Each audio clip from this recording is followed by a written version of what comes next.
Hi అండి, నమస్తే. Welcome to my channel voice of Lakshmi. కొంతసేపు పెట్టెలోని వాళ్ళందరూ ఉదయకాలపు మత్తులో ఆటే మాట్లాడకుండా కూర్చుండిపోయారు. పిల్లలిద్దరూ కిటికీ దగ్గర నిలబడి బయటికి చూస్తూ ఆనందిస్తూ ఉంటే అదే సమయం అనుకుని తాము తెచ్చుకున్న వారపత్రికలను తిరగవేశారు కాసేపు కళ్యాణి, కాంతారావు. పత్రికలలో సినిమా బొమ్మలు చూస్తూ ఉంటే తాము సినిమా చూసి చాలా రోజులైందనే సంగతి జ్ఞాపకం వచ్చింది కళ్యాణికి. ఈ ప్రయాణంలో మద్రాసులో కానీ బెంగళూరులో కానీ ఓ సినిమా చూడాలి అనుకుంది. తిరుపతి ఇంకా ఎన్ని మైళ్ళుందండి అని అడిగాడు కళ్ళజోడు ముసలాయన వారపత్రికను దీక్షగా చదువుతున్న కాంతారావు ఏకాగ్రతను భగ్నం చేస్తూ.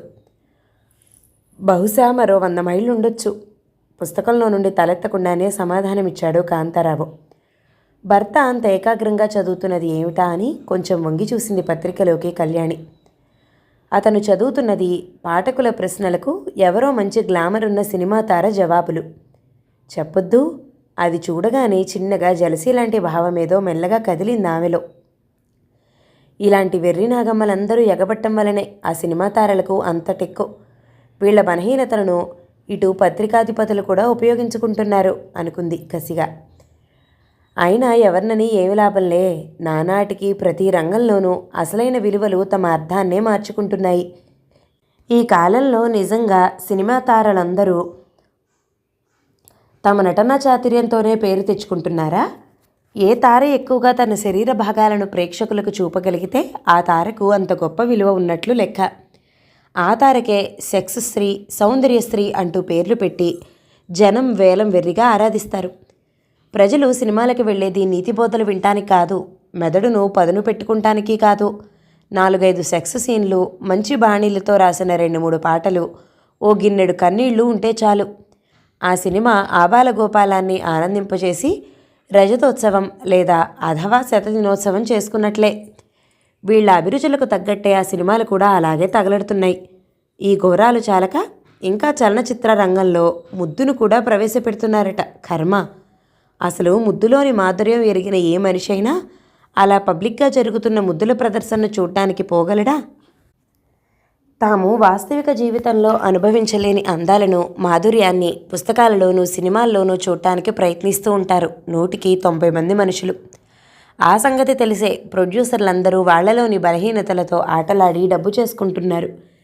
సినీ నిర్మాతలను మించిన గొప్ప మనస్తత్వవేత్తలు, వ్యాపారస్తులు ఎవరున్నారు ఈ లోకల్లో అనుకుంది కళ్యాణి. ఇదో ఈ వార్త విన్నావా? రాణిశ్రీ మళ్ళీ పెళ్లి చేసుకుందిట అన్నాడు కాంతారావు ఉత్సాహంగా అదో గొప్ప న్యూస్ అయినట్లు. సినిమా తారలు అంతకంటే గొప్ప కార్యాలు ఏం చేస్తారులే అంటూ అంతవరకు తాను సినిమా తారల మీద పెంచుకుంటూ వచ్చిన కసిని కక్కేసింది కళ్యాణి. ఆహా, అలా అనకు. సినిమా తారల్లోనూ మంచి వాళ్ళు ఉంటారు, వాళ్ళు మాత్రం మనుషులు కారు. చెడు అనేది ఏ రంగంలోనైనా ఉండేదే, ఒక్క సినిమా రంగంలోనే ఉంటుందని మనం ఎందుకు అనుకోవాలి అన్నాడు కాంతారావు. సర్లేండి, వాళ్లను మీరేమీ వెనకేసుకు రానక్కర్లేదు అంటూ మూది తిప్పుకుంది కళ్యాణి. వాళ్ళు వ్యక్తిగతంగా ఎలాంటి వాళ్ళైతే మనకెందుకు? 3 గంటల పాటు మంచి వినోదాన్ని, కొంతలో కొంత విజ్ఞానాన్ని కలిగించే సినీ పరిశ్రమకు, అందులోని వ్యక్తులకు, సామాన్య ప్రేక్షకులమైన మనం చాలా రుణపడి ఉన్నాం అన్నాడు కాంతారావు. ఓ పక్క వ్యక్తిగతంగా వాళ్ళు ఎలాంటి వాళ్ళైతేనే అంటూ మళ్ళీ రాణిశ్రీ చేసుకున్న రెండో పెళ్లి మీద అంత ఉత్సాహం చూపుతారెందుకు? సామాన్య ప్రేక్షకులందరూ ఆ 3 గంటల వినోద కాలక్షేపంతో సంతృప్తి చెంది యువతలికి వస్తే లేనిదే ఉంది. ఆ తారల వ్యక్తిగత జీవితాల్లోని ఎత్తుపల్లాలను గురించి తెలుసుకుంటే కానీ మీ కడుపు నిండదు. అందుకే తారల అంతరంగిక విషయాలను పతాక శీర్షికల్లో ప్రచురిస్తున్నారు పత్రికల వాళ్ళు అంది ఆవేశంగా కళ్యాణి. కాంతారావు చిత్రంగా చూశాడు భార్య వంక. కళ్యాణి ఇంకా చెప్పుకుపోతూనే ఉంది. ఈ మనుషుల్లో ఉన్న జబ్బే ఇది. ఒక రచయిత కానీ నటుడు కానీ తమ తమ రంగాల్లో ఉన్నతంగా ఉన్నంత మాత్రాన చాలదు ప్రజలకు. వాళ్ళ అంతరంగిక జీవితంలోకి తొంగి చూసి అందులో ఉన్న వెలితిని చూస్తే కానీ సంతృప్తి చెందరు వాళ్ళు. అసలు స్కౌండల్లో ఉన్న ఆకర్షణే అది. అందున గొప్పవాళ్లను గురించిన స్కౌండల్స్ మరింత చెవులూరిస్తూ ఉంటాయి. అలాంటిది రోజు వెండితెర మీద కనపడే తారల సంగతి వేరే చెప్పాలా? కాంతారావు ఓసారి చుట్టూతా చూసి తమ ధోరణి చూసి తాము దెబ్బలాడుకుంటున్నామని వాళ్ళంతా ఎక్కడ అనుమానపడతారోనని భయపడి, భోజనం వేళైనట్లుంది, వచ్చే స్టేషన్లో తెప్పించుకొని తిన్నావా అన్నాడు మాట మారుస్తూ. కళ్యాణి మాట్లాడలేదు.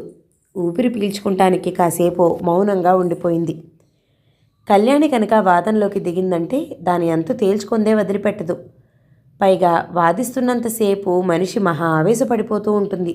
అందుకే కాంతారావుకు ఆమెతో వాదన పెట్టుకోవాలంటే చచ్చే భయం. ఒకప్పుడు ఆ వాదన తీవ్ర రూపం దాల్చిందంటే ఆ మనిషిని చీల్చి చెండాడి కొట్టేంత పని చేస్తుంది. పరిస్థితి విషమించకముందే ఆమె దృష్టిని మరో విషయం వైపుకు మళ్లించి సదా తన్ను తాను రక్షించుకుంటాడు కాంతారావు. మరో గంటలో పిల్లలకు పాలు పట్టి వాళ్ళిద్దరూ భోజనం చేశారు. తమ ప్రయాణం సాగుతున్న కొలది, తిరుపతి దగ్గర పడుతున్న కొలది రైలు పెట్టెలోని మనుషులందరికీ భక్తి పారవస్యం కూడా ఎక్కువ సాగింది. శనివారం ఉదయం సుప్రభాతం చదువుతూ ఉండగా ఆ వెంకటేశ్వర స్వామి వారి అందాన్ని చూసి తీరాలి. నిజంగా అప్పుడే నిద్రలేచి స్నానం చేసి నూతన వస్త్రాలను అలంకరించుకున్నట్లే కనపడతాడు ఆ పరమాత్ముడు అంది చేతులు జోడిస్తూ ఒక ఆమె. ఆ మాటలు తన వంకే చూస్తూ అవటం వల్ల కళ్యాణి చిరునవ్వు నవ్వి, అవును సుమండి, ఏడుకొండలవాడి లీలను మీలాంటి వాళ్ళు చెప్తూ ఉంటే చాలాసార్లు విన్నాను. స్వయంగా చూడబోతున్నాను ఇప్పుడు అని ఎంతో వినయంగా సమాధానమిచ్చింది. లోపల మాత్రం పిచ్చి మొహం. ఆ భక్తి పారవస్యంలో ఏం మాట్లాడుతుందో కూడా ఈవిడికి తెలియటం లేదు. లేకపోతే రాతి విగ్రహం నిద్రలేచి స్నానం చేయటమేమిటి అనుకుంది. ఈ మనుషులు కనీసం దైవాన్ని స్మరించేటప్పుడైనా తమని తాము మర్చిపోరు. ఈ విశాల విశ్వంలో అణుమాత్రమైన తమ ఉనికిని మహాశక్తివంతమైన సృష్టిలో ఒక వ్యక్తిగా తన నిస్సహాయతను గ్రహించి తనలోని ఈ మానసికమైన బలహీనతను, భయాన్ని మర్చిపోయే నిమిత్తం తన అజ్ఞానానికి, అసక్తకు దేవుడనే పేరు పెట్టి తాత్కాలికంగా తృప్తి చెందదలుచుకున్న ఈ మానవుడు కనీసం ఆ ప్రయత్నంలో కూడా పూర్తిగా విజయాన్ని సాధించలేకపోతున్నాడు. తనలోని మకిలిని ఆ దేవుడికి కూడా అంటగడితే తప్ప తృప్తి కలగటం లేదు మనిషికి. తనలాగే దేవుడు అన్నం తిని బట్టలు కట్టుకుని భార్యాబిడ్డలతో సుఖించే సంసారి అన్న భావం సామాన్య మానవుడికి ఎంతో ఆనందాన్నిస్తుంది. ఇలాంటి మానవుల అజ్ఞానం వలనే ఆ దేవుడన్న పదం ఏ ఉద్దేశంతో సృష్టించబడిందో ఆ పరమార్థం నశించి వ్యక్తి అంటే ఇష్టం లేదు కాంతారావుకు. ఇంకా చెప్పాలంటే భయం కూడాను. తనని ప్రేమిస్తూ, లాలిస్తూ, కవ్విస్తూ, కోప్పడుతూ, ముద్దు ముద్దుగా తిడుతూ ముట్టకాయలు వేస్తూ ఉండే కళ్యాణినే తను భరించగలడు, ప్రేమించగలడు. గంభీరంగా, మౌనంగా, తపస్వినిలా గోచరించే ఇప్పటి కళ్యాణిని చూడలేకపోతున్నాడతను. ఆమె తనకు ఎక్కడ దూరం అయిపోతుందోనన్న భయంతో గట్టిగా ఆమె అరచేతిని తన గుప్పెటలో ఇముడ్చుకుని కళ్యాణి అని కొంచెం హెచ్చు స్వరంతోనే అతడు ఆమెను పిలిచాడు. సుపరిచితమైన ఆ స్పర్శలోని సంకేతాన్ని అర్థం చేసుకున్న కళ్యాణి అతని ముఖంలోకి చూసి చిన్నగా నవ్వింది. మనం వెళ్ళేసరికి 7 దాటొచ్చు అన్నాడు అసంబద్ధంగా. అవును, భోజనాలవి ఎక్కడ దొరుకుతాయో ఏమో, మనకి ప్రదేశం కొత్త అన్నది కళ్యాణి కూడా తన వాక్యాలలోని కృత్రిమతను తానే గమనిస్తూ. మనసులు నిండి ఉన్నప్పుడు మాటలు పేలవంగా ఉంటాయి. మళ్ళీ వాళ్ళిద్దరూ బస్సు దిగే వరకు మాట్లాడుకోలేదు. బయటకు చూస్తూ మౌనంగా కూర్చుండిపోయారు. కళ్యాణి చెయ్యి మాత్రం కాంతారావు గుప్పెటలో అంతసేపు ముడుచుకుపోయే ఉంది. కొండ మీద బస్సు ఆగగానే కళ్యాణిని, పిల్లలను అక్కడ దింపి కాటేజ్ని బుక్ చేసుకోవడానికి ఆఫీస్కి వెళ్ళాడు కాంతారావు. అతను తిరిగి వచ్చే 16 నిమిషాల లోపల నానా అవతారాలు ఎత్తవలసి వచ్చింది కళ్యాణికి పిల్లలతో. పాప తల్లి చంకలో ఉండనని మొరాయిస్తూ మాటిమాటికి జారి నేల మీద చతికిల పట్టడానికి ప్రయత్నిస్తూ ఉంటే బాబిగాడు తండ్రితో పాటు తాను కూడా వెళ్లకుండా తల్లి అడ్డగించిందన్న కసితో గట్టిగా ఏడవసాగాడు. ప్రతిసారి కిందికి జారుతున్న పాపను ఎత్తుకోవడానికి వంగడంతో ఆమె పవిట తొలగిపోయింది. వెంట్రుకలు ముందుకు పడి కళ్ళను కప్పేస్తున్నాయి. వేసవికాలం అవటం వల్ల ఒళ్లంతా చెమటతో తడిసిపోయి దూర ప్రయాణంలో తమతో పాటు మోసుకువచ్చిన దుమ్ము ధూళిని శరీరానికి మరింత బిగువుగా అతుకుపోయేటట్టు చేస్తోంది. ముఖాన బొట్టు లేదు. కాటుక ఎప్పుడో కరిగిపోయింది. ఆ అవతారంతో దూర ప్రదేశంలో ఒంటరిగా నిల్చున్న తనని చూసి తానే సిగ్గుపడుతూ తన ఈ దురావస్థకు తగ్గట్టు ఎవరైనా తనని చూస్తున్నారేమోనని చుట్టూ కలే చూసింది కళ్యాణి. ఎవరూ ఆమె వంక చూడటమే లేదు. చూసినా అంతగా పట్టించుకునేది లేదు. ఆ ప్రదేశానికి రోజు వేల కొలది ప్రయాణికులు రకరకాల వేషధారణలతో వివిధ రకాల భాషలు మాట్లాడుతూ కనపడతారు.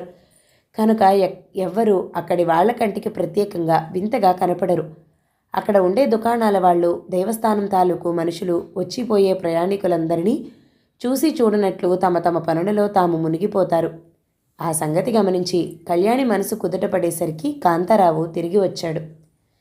తమ కాటేజీలోకి వెళ్ళేసరికి పూర్తిగా అలసిపోయారు. వెళ్ళగానే కళ్యాణి పిల్లలిద్దరినీ పంపు కింద పడేసి స్నానం చేయించింది. తాము కూడా స్నానం చేసి బట్టలు వేసుకుని కరకరలాడే కలుపులతో భోజనం వేట ప్రారంభిస్తూ బయటపడ్డారు. దేవస్థానం క్యాంటీన్లో భోజనం మంచిగా ఉంటుందని ఎవరో చెప్తే అటువైపుగా నడక ప్రారంభించారు. దేవాలయం మీదుగానే అక్కడికి పోవాలి. దేవాలయం వద్దకు వచ్చాక ఓసారి లోపలికి వెళ్ళి చూసొద్దామా అని అడిగింది కళ్యాణి. ఎవరో మిత్రుల ఇంటికి, పరిచయస్తుల ఇంటికి వెళ్ళొద్దామా అన్నట్లు. దాంతో కోపం వచ్చింది కాంతారావుకి. చూసొద్దామా ఏమిటి నీ ముఖం, దైవ దర్శనం చేసొద్దామా అని అడగాలి అన్నాడు. చిత్తం అంది కళ్యాణి. క్యాంటీన్లో భోజనం ముగించేసరికి ప్రళయం ముగిసినంత పనైంది. బయట హోటల్లో భోజనం చేయటం అదే మొదటిసారి అవటం వల్ల పిల్లలు నానా హంగామా చేశారు. పాప తల్లి వడిలో నిలబడి విస్తట్లోని పదార్థాలన్నిటినీ కిలికేస్తుంది. బాబిగాడు తనకి కూడా అమ్మా నాన్నలకు మళ్ళీ వేరే విస్తరి కావాలని వేయించుకుని అన్నమంతా చిందరవందర చేసి పారేశాడు. ఓసారి ఎందుకో తండ్రి కోప్పడేసరికి అన్నం విసిరి అవతలకు కొట్టాడు. ఆ మెతుకులన్నీ వడ్డిస్తున్న వంటవాళ్ల మీద పూల జల్లుల్లా కురిశాయి. వాళ్ల ముఖాలు ఒక్కసారిగా మాడిపోయాయి ఆ సంఘటనకు. కానీ వెంటనే తమకి మర్యాద చేసిన వ్యక్తి మరీ పసివాడన్న విషయాన్ని గ్రహించి వెంటనే మెత్తపడ్డారు. ముఖాల నిండు ఆ నవ్వు పులుముకుని ఏమిటి బాబు అల్లరి అంటూ వెళ్ళిపోయారు. కాంతారావు, కళ్యాణి తేలిగ్గా ఊపిరి పీల్చుకున్నారు. ఇంకా నయం, పోట్లాటకి రాలేదు, లేచిన వేళ మంచిది అనుకున్నారు. భోజనాలు చేసి తిరిగి కాటేజ్కి వస్తూ ఉండగా దారిలో పనస తొనలు కనిపించాయి. వాటిని చూస్తూనే కళ్యాణి ముఖం చాటంతయింది. అబ్బా, పనస తొనలు తిని ఎన్నాళ్ళైందో. మన హైదరాబాద్లో పనసపళ్ళు దొరకనే దొరకవు. చిన్నతనంలో ఎప్పుడు తిన్నానో అంది నోరు ఊరించుకుంటూ. ₹1 తొనలు కొని ఆమె చేతిలో పోసి, చాలా ఇవి, లేక ఓ బస్తాడు కొనమంటావా హైదరాబాద్ తీసుకుపోవడానికి అన్నాడు కాంతారావు. అబ్బో, కొనే షావుకారు బయలుదేరాడు. కావాలంటే ఆ బస్తాడు కొని తీసుకుపోయి మీ వాళ్ళందరికీ పంచిపెట్టుకోండి అంది మూతి ముడుచుకుంటూ. ఆమెకు కోపం వచ్చిందని గ్రహించి మాట మార్చేయడం కోసం ఓ తొన చప్పరించి, చాలా తీగా ఉన్నాయి కదూ అన్నాడు. పనస తొనలు తీగా ఉండక ఎలా ఉంటాయి? అందుకే అన్నారు పనస తొనల్లాంటి పిల్లల్ని కనాలని అంటూ తొనలతో మూతి బుగ్గలు జిడ్డు జిడ్డు చేసుకున్న పాప బుగ్గ మీద ముద్దు పెట్టుకుంది కళ్యాణి. మన పిల్లలు మాత్రం పనస తొనల్లా ఏమీ లేర్లే, భయపడద్దు వెక్కిరింపుగా అన్నాడు కాంతారావు. ఏమిటి మీరనేది? చర్రుమంటూ అరిచింది కళ్యాణి. నా పిల్లలకేం లక్షణంగా ఉన్నారు, మీకంటే 1,00,000 రెట్లు అందంగా ఉన్నారు. ఈ పనస తొనల కంటే 1000 రెట్లు మధురంగా ఉన్నారు, తెలిసిందా? ఇక నుండి నా పిల్లల గురించి అలా మాట్లాడకండి, నాకు ఒళ్ళు మండుతుంది అంది. నా పిల్లలు అన్న పదాన్ని ఒత్తి పలుకుతూ. అక్కడికి వాళ్ళు అతనికి ఏమీ కానట్లు. కళ్యాణి ఏకాంతంగా ఉన్నప్పుడు అప్పుడప్పుడు తన పిల్లల్ని చూసుకుంటూ వాళ్ళు తమ కోరుకున్నంత అందంగా లేరే అని వాపోతూనే ఉంటుంది. అయినప్పటికీ ఎవరైనా తన పిల్లలు అందంగా లేరని అంటే మాత్రం ఆమెకు ప్రాణం విలవిల్లాడిపోతుంది. ఆ అన్న మనిషిని నిలువున చంపి పారేయాలన్నంత కోపం వస్తుంది ఆమెకు. ఎంతైనా కాకిపిల్ల కాకికి ముద్దు కదా. పిచ్చిదానిలా ఎందుకలా అరుస్తావు? నేనేదో సరదాగా అన్న మాటను నువ్వెందుకలా సీరియస్గా తీసుకుంటావు? వాళ్ళు మాత్రం నా పిల్లలు కారు, నా కంటికి వాళ్ళు రాజకుమారుల్లానే కనిపిస్తారు అంటూ తనెత్తుకున్న బాబును ముద్దు పెట్టుకున్నాడు కాంతారావు. కళ్యాణి అప్పటికి శాంతించింది. కాటేజీలోకి వెళ్ళగానే ప్రయాణపు బడలికతో అలసిపోయిన వారు చాలా త్వరలోనే గాఢ నిద్రలోకి ఒరిగిపోయారు. తెల్లవారి నిద్రలేచేసరికి 6 గంటలైంది. అప్పటికే ఆలస్యమైందంటూ కాంతారావు కళ్యాణిని తొందర పెట్టసాగాడు. పిల్లలిద్దరికీ తలనీలాలిప్పించాలి, స్నానాలు అవి అక్కడనే, టిఫిన్ మాట ఇప్పుడు ఎత్తడానికి వీల్లేదు అని కాంతారావు చెప్తూ ఉంటే ఆమె నీరసపడిపోయింది. ఏమిటో ఈయన పిచ్చి, ఎంత చెప్పినా అర్థం కాదు ఈ మనిషికి అనుకుంది. పైకి మాత్రం ఆ నీలాలో పగడాలో పిల్లలకు మాత్రమే ఇప్పించండి, మీరు గుండు చేయించుకున్నారంటే మీ ముఖం నేను చూడలేను, నాకు భయం వేస్తుంది అంది. ఆమె మాటలకు ఒక్కసారి గతుక్కుమన్నా వెంటనే పకపకా నవ్వేశాడు కాంతారావు. సరేలే, అలాగే, నా బదులు కూడా పిల్లలకే తీయించేస్తా, స్వామిని క్షమించమని వేడుకుంటాను, పద, బట్టలు అవి సర్దు త్వరగా అన్నాడు. అక్కడ పిల్లలకి జుట్టు తీయించటం ఓ పెద్ద ప్రళయమైంది. ఆ వాతావరణాన్ని, మంగలి కత్తిని చూసి పిల్లలు గోడుగోడున ఏడుస్తూ ఉంటే కళ్యాణికి కళ్ళనీళ్ల పర్యంతమైంది. ఎందుకొచ్చిన అవస్థలివి చెప్పండి? ఆ పిల్లలను అంత ఏడిపించి జుట్టు తీయిస్తే కానీ మీ దేవుడికి మన మీద దయ కలగదా ఏమిటి అన్నది భర్తతో నిష్ఠూరంగా. అలాంటి మాటలు అనకు కళ్యాణి, ఏం చేసినా మన శుభం కోసమేగా అన్నాడు ఆముదం తాగినవాడిలా ముఖం పెట్టి కాంతారావు. అప్పటికే ఆ తంతులో సగం నీరసం వచ్చేసింది అతనికి కూడా. కళ్యాణి నిట్టూర్చి ఓసారి చుట్టూ కలే చూసింది. ఎక్కడ చూసినా జనం నున్నని గుండ్లతో ఆడవాళ్ళు, మగవాళ్ళు, చిన్నవాళ్ళు, పెద్దవాళ్ళు కిక్కిరిసిపోతున్నారు. అదంతా ఓ వింత ప్రపంచంలా ఉంది కళ్యాణికి. ప్రతిరోజు జనం తండోపతండాలుగా వచ్చి జుట్టు తీయించుకుని ముడుపులు చెల్లించుకుని పోతూనే ఉన్నారు. కానీ దేశంలోని పాపాలకేం కొరత లేదు, నేరాలకు పరిమితి లేదు, దుఃఖానికి అంతం లేదు. అయితే వీళ్ళంతా దేనికోసం ఎగబడి వస్తున్నట్లు? దూర తీరాల నుండి, దేశం నలుమూలల నుండి ఎన్నో రకాల భాషల వాళ్ళు రకరకాల వేషాల్లో ఇక్కడికి వచ్చి పోతూనే ఉన్నారు.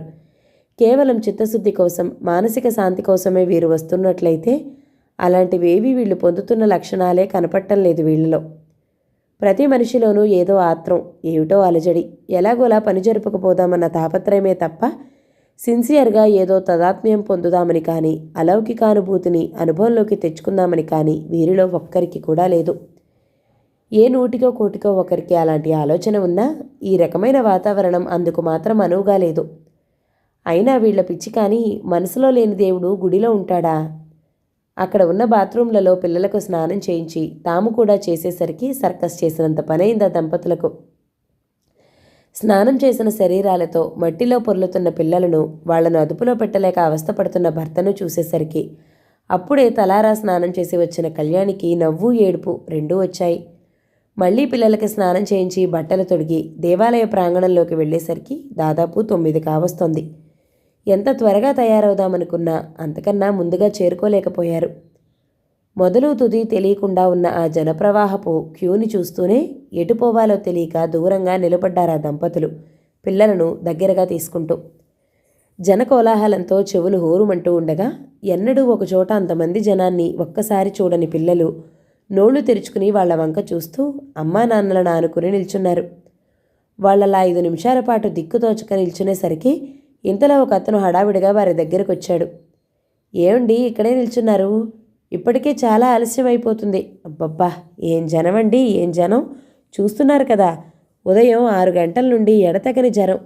పాపం పిల్లలు కూడా ఉన్నట్టున్నారు. ఆ క్యూలో వెళ్లాలంటే మధ్యాహ్నం 12 దాటుతుంది అన్నాడు సానుభూతిగా. అతనన్న చివరి వాక్యం వినగానే కాంతారావు, కళ్యాణి ఒకరి ముఖం ఒకరు చూసుకున్నారు. మరేం పర్వాలేదు, మీరేం భయపడకండి, నేను ఈ దేవస్థానంలో పనిచేసేవాణ్ణే. ఆ పోలీసులు కళ్ళు గప్పి ఎలాగోలా మిమ్మల్ని క్యూ మధ్యలోకి కొంచెం త్వరగా వెళ్ళేట్టు చేస్తాను అన్నాడతను. అతని వంక ఓ క్షణం పరిశీలనగా చూశాడు కాంతారావు. అతని దుస్తులు, వాలకం అది చూస్తూ ఉంటే దేవస్థానంలో కూలి పని చేసేవాళ్లానే ఉన్నాడు. అయితే ఇప్పుడేం చేయాలి? ఆశగా అడిగాడు కాంతారావు. అప్పుడే అటుగా వస్తున్న పోలీసును చూసి ఏదో చెప్పబోతున్న వాడల్లా చటుక్కున ఆపేశాడు. ఆ పోలీసు అతని వంక, కాంతారావు కుటుంబం వంక ఓసారి చూసి చిన్నగా నవ్వుకుంటూ వెళ్ళిపోయాడు. పోలీసు పోయిన తర్వాత అతను కొంచెం స్వరం తగ్గించి, మీరేం భయపడకండి సార్, మిమ్మల్ని గుడిలోకి పంపే భారం నాది, సరేనా? 10 నిమిషాలు ఆగండి, వాడు కానరాకుండా మిమ్మల్ని క్యూలోకి పంపిస్తాను. పాపం అసలే చిన్నపిల్లలతో ఉన్నారు అన్నాడు పాప బుగ్గ మీద చిటిక వేస్తూ. అన్నట్టు మీరిక్కడే ఉండండి, నేను 10 నిమిషాల్లో తిరిగి వస్తాను అని కొంచెం మెలికలు తిరుగుతూ, హిహిహి, నా ఖర్చులకి ఏమైనా ఇప్పించరా సార్ అన్నాడు. కాంతారావు కళ్యాణి వంక చూశాడు. ఛా, లంచం ఇవ్వటమా అన్నట్టు చురుక్కును చూసింది కళ్యాణి భర్త వంక. నీకు తెలియదులే ఉండు అన్నట్టు కళ్ళతోనే భార్యకు నచ్చచెప్పి జేబులో నుండి 2 రూపాయలు తీసి అతనికిచ్చాడు కాంతారావు. అతను ఆ డబ్బు తీసుకుని, ఇక్కడే ఉండండి సార్, మీరు మళ్ళీ అటు ఇటు పోయారంటే మిమ్మల్ని వెతుక్కోవడం కష్టం అవుతుంది, నాకు 10 మినిట్స్లో వచ్చేస్తాను అని తనకు ఇంగ్లీష్ భాష పరిజ్ఞానం కూడా ఉందని వాళ్ళకి తెలియపరిచి హడావిడిగా అక్కడి నుండి పరుగు పెడుతున్నట్లు వెళ్ళిపోయాడు ఆ మనిషి. కళ్యాణి ఏదో అనబోతూ ఉంటే కాంతారావు అందుకుని అన్నాడు, ఆ క్యూ వంక ఓసారి చూడు కళ్యాణి, అందులో చివరిన నిల్చున్న మనం గుళ్ళోకి వెళ్ళేసరికి ఎంత టైం అవుతుందో తెలుసా? పోనీ పాపం బీదవాడు 2 రూపాయలు ఇస్తే తప్పే ఉంది చెప్పు. అతను చేసే సహాయానికి కృతజ్ఞతగా 2 రూపాయలు ఇచ్చామనుకుందాం, లేదా ఒక పేదవాడికి దానం చేసేమనుకో అన్నాడు. కళ్యాణికి తమ నిస్సహాయ స్థితి అర్థమైనందున చేసేది లేక మాట్లాడకుండా ముఖం పక్కకి తిప్పుకుంది. అప్పటికి కానీ కళ్యాణికి తెలిసి రాలేదు. తమలానే ఆలస్యంగా వచ్చిన పిల్లలు గల తల్లిదండ్రులు ఓ 10-12 గుంపులు దాకా ఉన్నారని, తమ దగ్గరికి వచ్చినట్టనే మరొక కుటుంబం దగ్గరికి వెళ్ళి మాట్లాడుతున్నాడు. అతను కాక అతనిలాంటి వాళ్లే మరో 2-3 మిగతా కుటుంబాల వారితో మాట్లాడుతున్నారు. అప్పటికి పరిస్థితి కొంత అర్థమైంది కళ్యాణికి. తమలాగా పిల్లా పీచుతో వచ్చిన వాళ్ళు ఆ క్యూని చూసి భయపడి అందులోకి వెళ్లే సాహసం లేక ఈ పని వాళ్లకు కొంత ముడుపు చెల్లించుకుని ఎలాగోలాగా గుళ్ళోకి ప్రవేశించాలని చూస్తున్నారని ఆమె గ్రహించింది. 10, 20, 30, 60 నిమిషాలు గడిచాయి. అంతవరకు ఆ కుటుంబాలతో మాట్లాడిన వాళ్లలో ఒక్కడు కూడా అయిపోలేడు. మధ్యలో పొరపాటున అతను ఓసారి అటు వచ్చేసరికి వీళ్ళని చూస్తూనే, వచ్చేస్తున్నాను సార్, ఇప్పుడే మీకు అరేంజ్ చేస్తాను అంటూ పరిగెత్తుకుపోయాడు. ఓ గంటసేపు ఆ మనిషి అన్న ప్రాకారం రాకపోగా పిల్లలతో నానా అవస్థలైంది వాళ్ళకి. పాప జీ పోవాలంటే దానిని 2 పర్లాంగుల దూరంలో ఉన్న పంపు దగ్గరికి తీసుకుపోయి కడుక్కు రావాల్సి వచ్చింది. బాబిగాడు మంచినీళ్లు కావాలని కాసేపు, అవిస్తే బిస్కెట్లు కావాలని మరి కాసేపు, అవి కూడా ఇచ్చాక అన్నం కావాలని ఇలా మారం చేస్తూ ఆ దంపతులకు ఊపిరాడనీయకుండా చేశారు. పిల్లలు ఎక్కువసేపు నిల్చుండే శక్తి లేక తల్లిదండ్రులను ఎత్తుకోమన్నారు. వాళ్ళని ఎత్తుకున్నా ఎక్కువసేపు వాళ్ళు అలాగే కదలకుండా నిల్చోవటం సహించలేక కిందకు దిగజారటం ప్రారంభించారు. ఇలాంటి అవస్థతో మరో గంట గడిచింది. ఈ 2 గంటల్లోనూ క్యూలో నిల్చున్న నున్నటి గుండ్లన్నీ వరుసగా కదిలిపోతున్నాయి, గోవిందా గోవిందా అని అరుచుకుంటూ. ఎంత పెద్దగా కనపడుతున్నప్పటికీ ఆ క్యూ అంత త్వరగా కదిలిపోతూ ఉంటే తమకంటే ముందే ఎంతోమంది మనుషులు కదిలిపోతున్నారు. ఆలస్యంగానైనా అసలు విషయం అర్థమవటంతో ఆ అపరిచిత వ్యక్తి చేసిన మోసాన్ని కూడా అర్థం చేసుకుని చివరకు క్యూలోనే వెళ్ళడానికి నిశ్చయించుకుని అక్కడి నుండి కదిలారు కళ్యాణి, కాంతారావులు. అప్పటికి 11 గంటలు దాటుతోంది. ఆకలితో నీరసంతో కళ్ళు తిరుగుతున్నాయి వాళ్లకు. అలాగే నిర్జీవంగా నిలబడ్డారు క్యూ వెనుక. భక్తులందరికీ క్యూ శిక్ష చాలదా అన్నట్టు వానరమూక కూడా వాళ్లను ఏడిపించసాగాయి. జనం నిలబడే చోటే ఉన్న దేవాలయం కప్పు మీద నిల్చున్న కోతులు ఒక్కొక్కటే చటుక్కున కిందికి దూకి భక్తగ్రేసర చక్రవర్తుల హస్తాలలో నుండి దేవునికి సమర్పించడం కోసం తీసుకుపోతున్న ఫలపుష్పాది ప్రసాదాలను అమాంతం లాగేసుకుని సుష్టుగా తింటున్నాయి. ఓ పక్క తాము అంత భక్తితో డబ్బు ఖర్చు పెట్టి కొన్న దైవప్రసాదాన్ని కోతులెత్తుకుపోయాయని కడుపు మంటగా ఉన్నా వెంటనే అలా దైవప్రసాదాన్ని కోతులెత్తుకుపోవటం శుభలక్షణమని సరిపెట్టుకున్నారు. వెంకటేశ్వర స్వామికి బదులు ఆంజనేయ స్వామికి సమర్పించామనుకుందాం అంటూ సమాధానం చెప్పుకుని వట్టి చేతులతోనే ముందుకు నడిచారు. ఎందుకంటే మళ్లీ ప్రసాదాన్ని కొనడానికి కనుక వాళ్ళు బయటికి వెళ్లారంటే తిరిగి దైవ దర్శనం చేసుకునేటప్పటికీ పునర్జన్మ ఎత్తవలసి వస్తుందని వాళ్లకు తెలుసు. క్యూలో నిల్చుని ఓసారి వెనక్కి తిరిగి చూసింది కళ్యాణి. ఆమె వెనుక అంతకుముందు ఆ మనుషులకు ముడుపులు చెల్లించి క్యూలో కాకుండా అడ్డదారిన దైవదర్శనం చేసుకోవడానికి తమతో పాటు ఆత్రపడిన కుటుంబాల వారు కూడా ఉన్నారు. అందులో ఒక ఆమె కళ్యాణిని చూస్తూనే నీరసంగా నవ్వింది. కళ్యాణికి కూడా నవ్వు వచ్చింది. ఆ నవ్వులో చూశారా ఆ వెధవలు ఎంత మోసం చేశారో అన్న కసి ఉంది. ఆ మోసానికి లొంగిపోయిన తమ తెలివి తక్కువతనానికి పొందే సిగ్గు ఉంది. క్యూ కదులుతోంది మెల్లిగా, చాలా మెల్లిగా. భారతదేశపు పంచవర్ష ప్రణాళికల ఫలితాలలా, సగటు మానవుడి జీవన ప్రయాణంలా, సగటు మానవుడి జీవన ప్రమాణంలా, నేటి యువతరంలోని అభ్యుదయ భావాల్లా, నవమాసాలు నిండిన గర్భిణీ స్త్రీలా, వర్షాకాలంలో మందంగా ప్రవహించే మూసీ నదిలా ఏ ఉపమానమైనా చెప్పుకోవచ్చు. దూరంగా నిలబడి ఆ క్యూని చూస్తున్నవారు. కానీ నిజంగా ఆ క్యూలో నిలబడ్డ వారి ప్రాణాలు మాత్రం గాలిలో తేలిపోతున్నాయి. కడుపులో కరకరమనే ఆకలి, దైవదర్శనం ఎప్పుడో అన్న ఆత్రం, పిల్లల ఏడుపులు, పెడపొప్పలు, వీళ్ళందరినీ ఊరిస్తూ ఒక అతను పెద్ద బుట్టలో ఎర్రగా కాలిన వడలను అమ్ముతున్నాడు. పెద్దవాళ్ళందరికీ వాటిని చూస్తుంటే నోరూరుతున్నా దైవదర్శనం చేస్తే తప్ప ఏమీ తినకూడదు కనుక ఆ నీటిని మింగేసి దాహం తీర్చుకుని పిల్లలకు మాత్రం కొనిచ్చారు. కళ్యాణి కూడా పిల్లలిద్దరికీ చెరొకటి కొనిచ్చింది. దాంతో కొన్ని నిమిషాల పాటు పిల్లల ఏడుపు సద్దుమణిగింది. కాంతారావుకి కళ్యాణికి కాళ్ళు పీక్కుపోతున్నాయి. 3 గంటల నుండి నిల్చుని ఉండటం వల్ల కోతులు ఎక్కడ ఎత్తుకుపోతాయోనని కళ్యాణి కొబ్బరికాయను, అరటిపళ్లను చీర చెంగున దాచేసుకుంది. నడుస్తోంది క్యూ, మెల్లగా, అతి మెల్లగా. అయితే ఎంత మెల్లగా నడిచినప్పటికీ మొత్తానికి దేవాలయంలోకి గంటలోగానే ప్రవేశించారు. ఆ విషయం కాంతారావుని, కళ్యాణిని మాత్రమే కాక వారిలాగే మోసపోయిన మిగతా కుటుంబాల వాళ్ళని కూడా ఆశ్చర్యపరిచింది. చూడటానికి పెద్దగా కనపడుతున్నప్పటికీ ఆ క్యూని క్రమబద్ధంగా టైం ప్రకారం నడిపించటం వల్ల 1 గంట అటూ ఇటూ క్యూ వెనకనున్న మనిషి దైవ దర్శనం చేసుకోవచ్చు. ఈ విషయం తెలియక అనవసరంగా ముక్కు ముఖం తెలియని వాళ్ళ ముఖాన డబ్బు పారేసి పైగా 2 గంటల పాటు ఎండలో నిల్చున్న తమ బుద్ధిహీనతను తలుచుకుని ఈసారి తిరుపతి వచ్చినప్పుడు అంత బుద్ధి తక్కువ పని చేస్తే చేయకూడదు అని గట్టిగా అందరూ లెంపలు వాయించుకున్నారు. క్యూలో నిలబడటం ఒక తంతు, దేవాలయంలోకి ప్రవేశించాక ఆ గర్భగుడిలోని గందరగోళం మరొక తంతు. కొబ్బరికాయలను దేవుడి ముందు కొట్టడానికి వీల్లేదట. గర్భగుడికి బయటనే కొట్టి లోపలికి ప్రవేశించాలి. ఆ మాత్రానికి మన ఇంటి దగ్గరే కొట్టుకోవచ్చుగా అనుకుంది కళ్యాణి. వెలుగులో నుండి ఒక్కసారిగా గర్భగుడిలోకి ప్రవేశించేసరికి కళ్లకు ఏమీ కనపడలేదు. దాంతో పిల్లలిద్దరూ ఏడుపు లంకించుకున్నారు.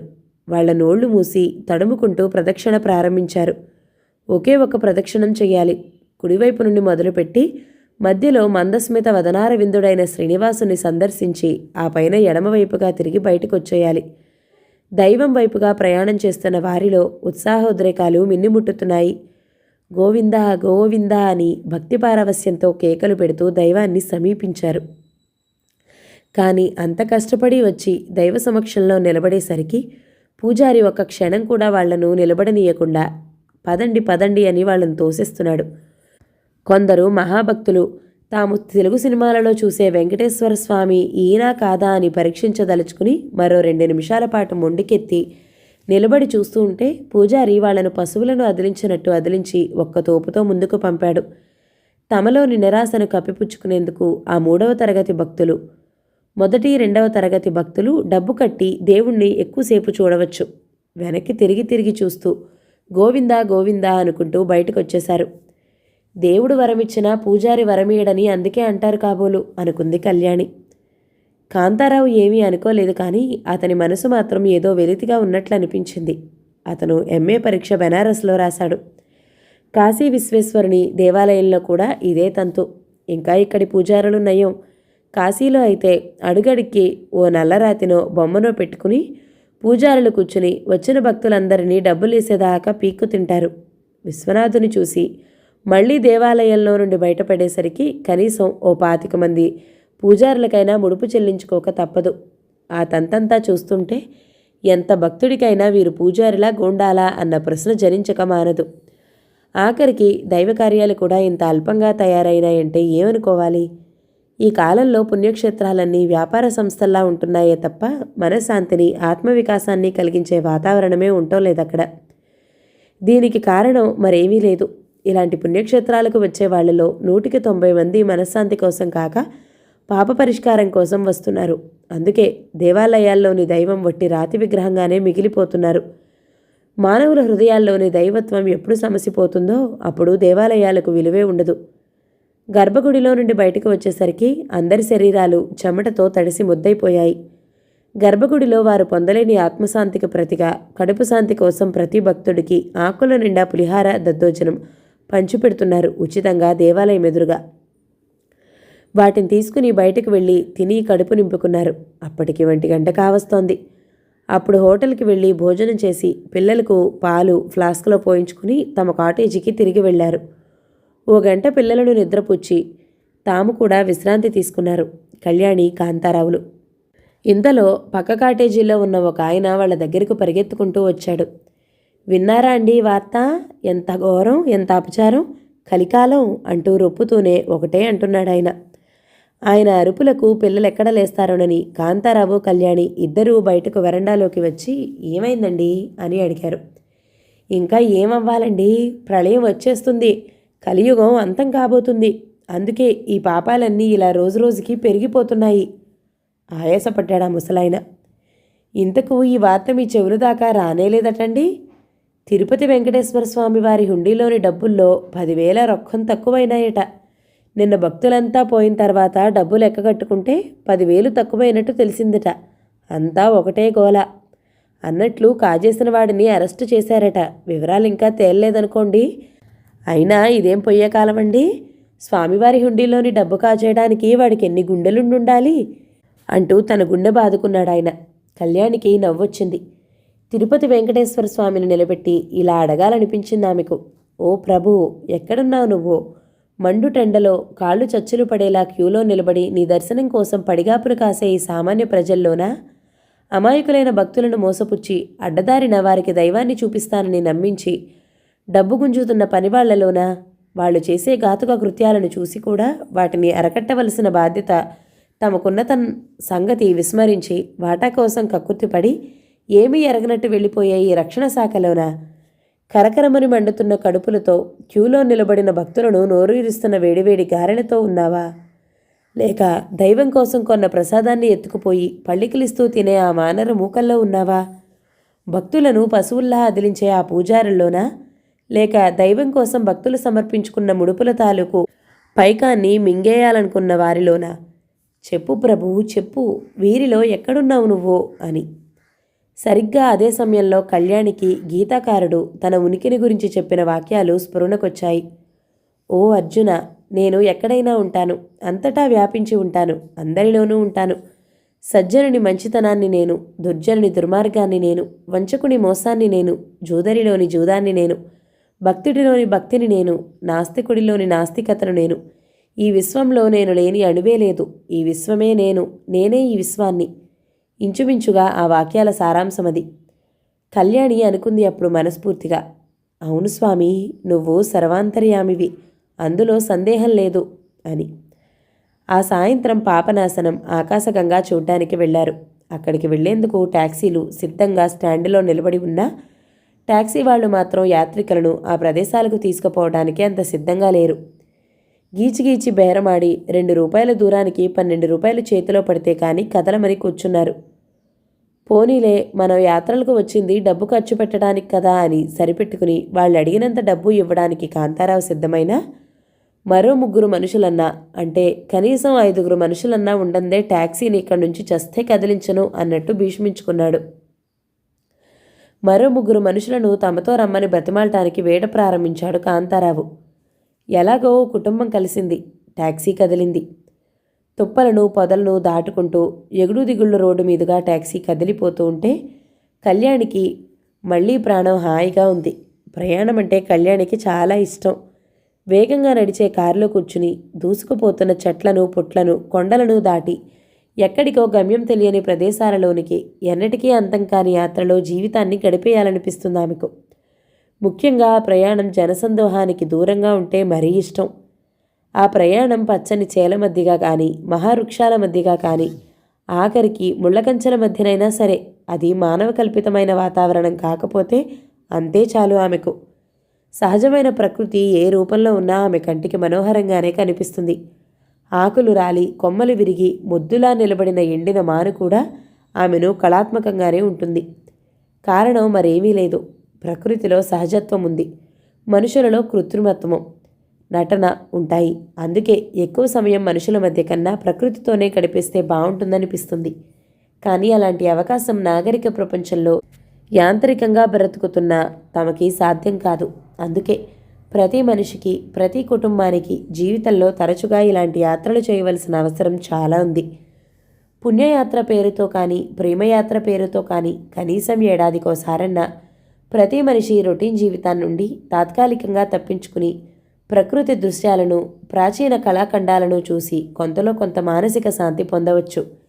ఇలాంటి ప్రయాణాలు ఆలోచనలను విస్తృతపరుస్తాయి, హృదయాన్ని స్పందింపచేస్తాయి.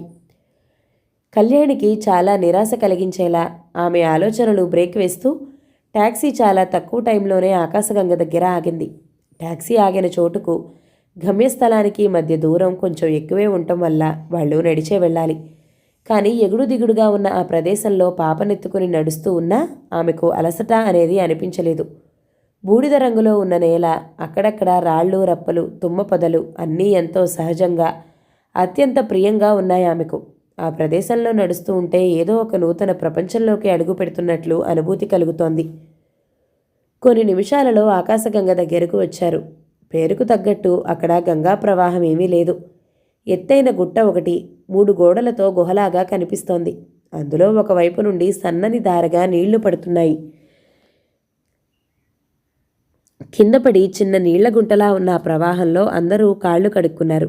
గుహలాగా ఉన్న ఆ గుట్టను దూరం నుండి చూస్తే ఓ చిన్న సైజు లోయలా ఉంది.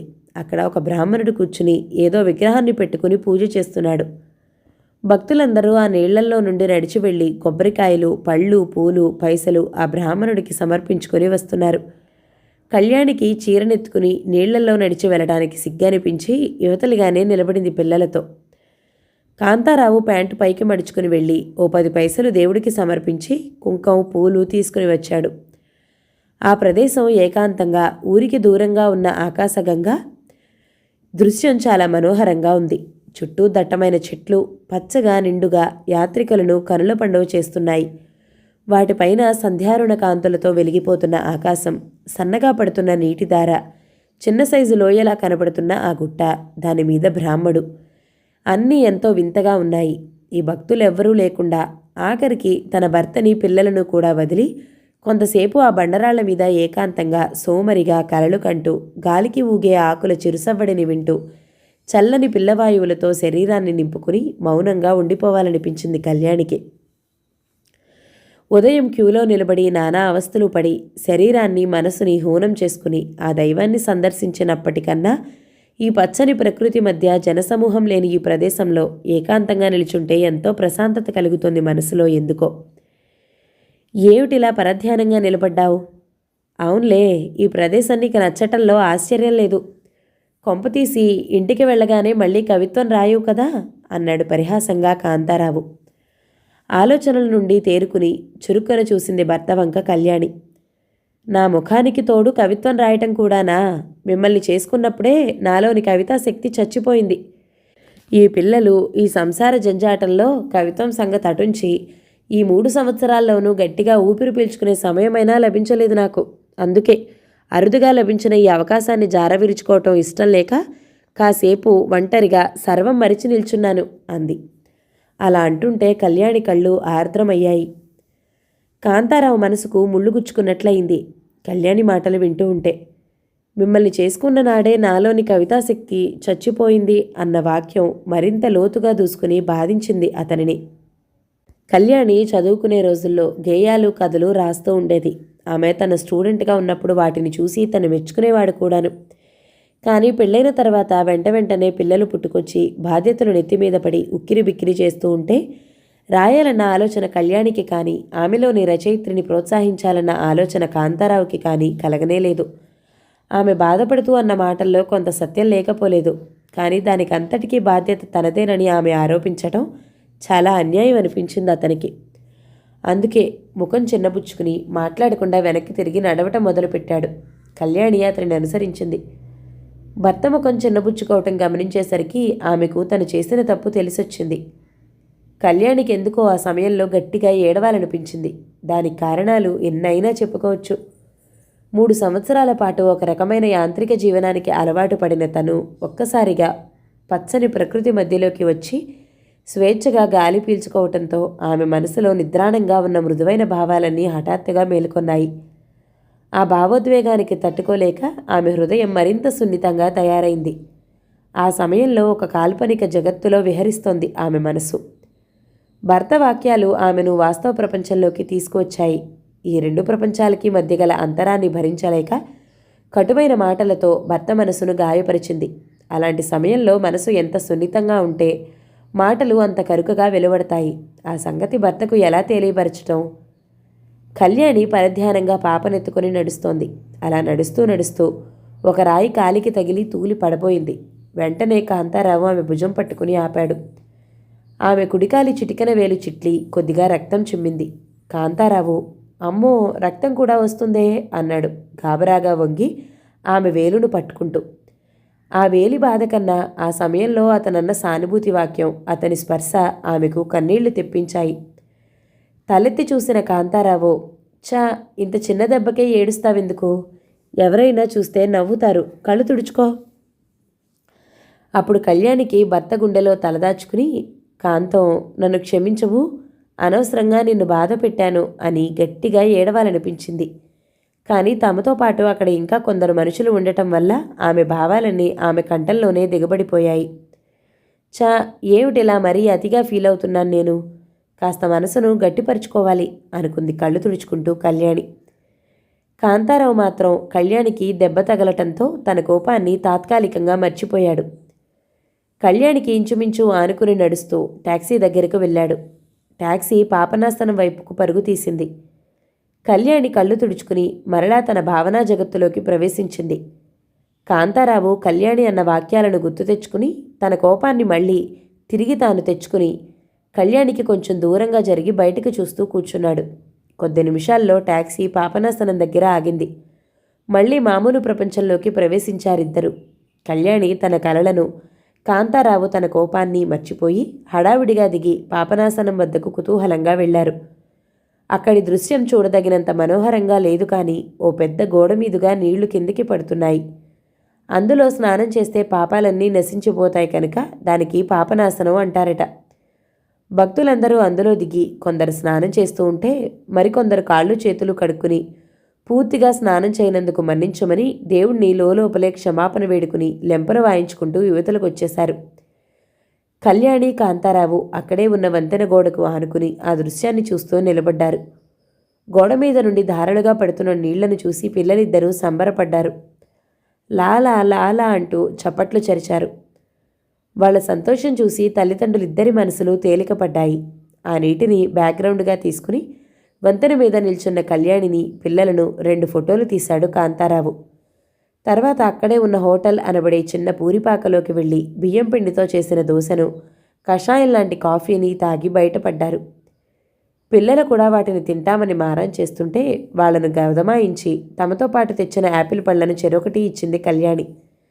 తర్వాత వాళ్లకు నీళ్లలో కలిపిన పాలను హోటల్లో 2 గ్లాసులు తీసుకుని పిల్లల చేత త్రాగించింది. ఎండలో తిరగటం వల్ల పిల్లలిద్దరి ముఖాలు వాడిపోయాయి. ఒక్కరోజుకే పిల్లలు ఇలా అయిపోయారు, ఇంకా మిగతా ప్రయాణంలో ఎలా ఉంటారో అంది కళ్యాణి. రాత్రికి నిద్రపోతే వాళ్లే మంచిగా ఉంటారులే, పళ్ళు పాలు వాళ్లకు బాగా పెడితే సరి, ఆరోగ్యం దెబ్బతినదు అన్నాడు కాంతారావు. పళ్ళంటే ఎంత డబ్బు పెట్టైనా కొన్ని పెడతామనుకోండి, పాల మాట ఏమిటి? చూసారా, ఎక్కడ చూసినా నీళ్లల్లో కాసినన్ని పాలు కలిపిచ్చేవాళ్లే కానీ మంచి పాలు ఒక్కళ్ళు ఇవ్వటం లేదు అంది బాధగా కళ్యాణి. అందుకే అన్నారు, పాలు అమ్ముకోవటాన్ని మించిన మంచి వ్యాపారం మరొకటి లేదని. వాళ్ళమ్మే పాలలోని పాలకు నీటికి గల నిష్పత్తిని ఆ పరమాత్ముడు కూడా కనుక్కోలేడు. అదేమిటండో ఎలాగంటారు? పాలలోని నీళ్లను కనిపెట్టడానికి లాక్టోమీటర్ అనే సాధనం ఉందండోయ్. అయినా ఇంగ్లీష్ లెక్చరర్కి సైన్స్ గురించి ఏం తెలుస్తుందిలే, వెక్కిరించింది కళ్యాణి. ఆమెది ఇంటర్మీడియట్లో సైన్స్ గ్రూపు. కాంతారావు లోపలే కళ్యాణికి తెలియకుండా నాలుక కొరుక్కుని పైకి మాత్రం తన ఓటమిని గుర్తించినట్లే ముఖం పెట్టి చూస్తుంటే ఈ బోడి లెక్చరర్ ఉద్యోగం వెలగబెట్టే కన్నా పాల వ్యాపారం పెడితే వేలకు వేలు సంపాదించవచ్చును అనిపిస్తుంది అన్నాడు. సరి ఇది మరీ బాగుంది. వెనుకటికి మీలాంటి వెర్రి పిల్లే ఒకటి. తేగలాగా అయిపోయినావే అమ్మా అంటే తేగ తెచ్చిపెట్టు అంటూ ఏడుపు లంకించుకుందట. పదండి, ఆలస్యం చేస్తే టాక్సీ వాడు గోల పెడతాడు అంటూ లేచింది కళ్యాణి. టాక్సీ తిరుగు ప్రయాణం ప్రారంభించింది. కాటేజీకి వెళ్ళగానే ఆ సాయంత్రమే సామానంతా సర్దేసుకుని చిరుచికట్లు ముసురుకుంటున్న సమయంలో 7 కొండలను దిగివచ్చి దిగువ తిరుపతిని చేరుకున్నారు. దిగువ తిరుపతిలో ఒక హోటల్లో గది తీసుకున్నారు. వేసవికాలం అవటం వల్ల పగలల్లా చేసిన ప్రయాణంలో శరీరాలు చెమటతో మట్టితో కలిసి మలినమయ్యాయి. చల్లని పడకల మీద మేనువాల్చారు. అలసిపోయి ఉండటం వల్ల పిల్లలు వెంటనే ఫ్యాన్ గాలిలో హాయిగా నిద్రపోయారు. అంతవరకు తమ ప్రయాణపు హడావిడిలో తాత్కాలికంగా మరుగున పడిపోయిన కాంతారావు కోపం మళ్లీ మేలుకొంది. మిమ్మల్ని చేసుకున్న నాడే నాలోని కవితాశక్తి చచ్చిపోయింది. అంత కఠినంగా ఎలా అనగలిగింది కళ్యాణి? తన నా వాక్యం బాధిస్తుందని తెలిసి కూడా తనని బాధ పెట్టాలన్న ఉద్దేశంతో ఆమె అన్నదా, లేక ఏమీ ఆలోచించకుండా అలా అందా? కళ్యాణి ఏమైనా చిన్నపిల్ల? ముఖం మీద పట్టుకుని మిమ్మల్ని చేసుకున్న నాడే అని అలగలిగిన ఆడది అమాయకురాలు ఎలా కాగలదు? అలా ఆలోచించుకుంటూ పాషాణంలా మారిపోసాగింది. భార్యాభర్తల కలహాలు ఎప్పుడూ పడక గదిలోకి ప్రవేశించేసరికి తారాస్థాయిని అందుకుంటాయి. అందుకే నిజానికి కళ్యాణి ఆ వాక్యం అన్నప్పటికన్నా ఇప్పుడే అతని కోపం 1000 రెట్లు ఎక్కువగా ఉంది. అందువల్ల శిలలా కదలిక లేకుండా కళ్ళు మూసుకుని వెళ్ళకిలా పడుకున్నాడు. పిల్లలు నిద్రపోయారని నిర్ధారించుకున్నాక కళ్యాణి మెల్లిగా భర్త వద్దకు జరిగి అతని ఛాతీ మీద చేయి వేసింది. ఇప్పుడు ఆ ఛాతీ దగ్గర ఉన్నది గుండె కాదు, పాషాణం. అందువల్ల ఆమె స్పర్శ ఆ భాగాన్ని ఏమాత్రం కదిలించలేకపోయింది. అప్పుడే నిద్రొచ్చేసిందేమిటి? అతని చేత్తో లాలనగా అతని గరుకైన గడ్డాన్ని నిమిరింది. పాషాణంలో కదలిక లేదు. దానికి కారణం తెలుసు కనుక కళ్యాణి మనసులోనే నవ్వుకుంది. అబ్బా, ఈ మీసాలు ఎంత బాగున్నాయో, తుమ్మెదరెక్కల్లా. అఫ్కోర్స్ నిజం చెప్పాలంటే తుమ్మెదను నేనెప్పుడూ కళ్ళారా చూడలేదనుకోండి. ఏదో తెలుగు సినిమాలో హీరో హీరోయిన్లు డ్యూయెట్లు పాడుతూ ఉండగా ఒక సీనులో చూసిన గుర్తు అంటూ అతని గుండెల మీద తల ఆనించి పడుకుంది కళ్యాణి. పాషాణం కొద్దిగా కదిలింది, కానీ వెంటనే మళ్లీ సర్దుకుని యథాస్థానంలో కూర్చుంది. ప్రేమించే హృదయమే క్షమించగలగదంటారు. ఆ సంగతి లిటరేచర్లో రీసెర్చ్ చేస్తున్న మహానుభావులకు తెలియదు కాబోలు. తన తలను మరింత గట్టిగా తన గుండెకు అదిమింది కళ్యాణి. ఆ స్పర్శకు తట్టుకునే శక్తి ఆ పాషాణానికి లేదు. అందువల్ల వెన్నముద్దలా వెంటనే మెత్తబడిపోయింది. అబ్బా, నాకు నిద్ర రావటం లేదండి, ఓ కథ చెప్పనా? అలా వైకుంఠపు నగరిలో శ్రీ మహావిష్ణువు తన భార్య అయిన శ్రీలక్ష్మిని ఎల్లప్పుడూ తన హృదయంలోనే ఉంచేసుకుంటాడట. వెన్న కరగసాగింది.